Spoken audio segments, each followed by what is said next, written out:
নমস্কার বন্ধুরা, আপনারাও যদি বিরাট কোহলিকে একজন ভালো খেলোয়াড় হিসেবে মেনে থাকেন তো ভিডিওটিকে লাইক অবশ্যই করুন। তো ভারত বিগত 4 মাসে দুবার ফাইনালে গেল। 19শে নভেম্বরের কথা এখনও মন থেকে কেউ বের করতে পারেনি। আবারও আমাদের সামনে ফাইনাল।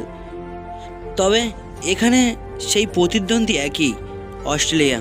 তবে 19শে নভেম্বরের কথা মাথায় রেখে আমরা সবাই এই খেলাটার দিকে নজর রাখবো আর চাইব ভারতের 19শে নভেম্বরের মতো 11ই ফেব্রুয়ারিতে যেন এমন না হয়।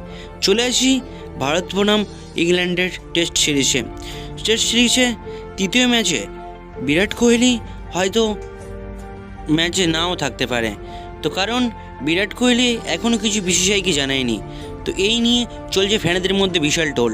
এটা যদি আরসিবির কোনো ম্যাচ হতো, বিরাট কোহলি কি পারতো সেখানে না উপস্থিত থাকার?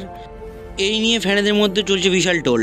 তো এদিকে কেএল রাহুল তৃতীয় ম্যাচে হয়তো ফেরত আসতে পারে, তার সঙ্গে আসতে পারে স্পিনার ও অলরাউন্ডার রবীন্দ্র জাদেজাও তৃতীয় ম্যাচে হয়তো উপস্থিত থাকতে পারে, কারণ তারাই এখন অনেকটাই ফিট দেখা যাচ্ছে। এদিকে তৃতীয় ম্যাচে হয়তো বোলার হিসেবে থাকবে মোহাম্মদ সিরাজও, কারণ মোহাম্মদ সিরাজও ম্যাচে আসতে পারে।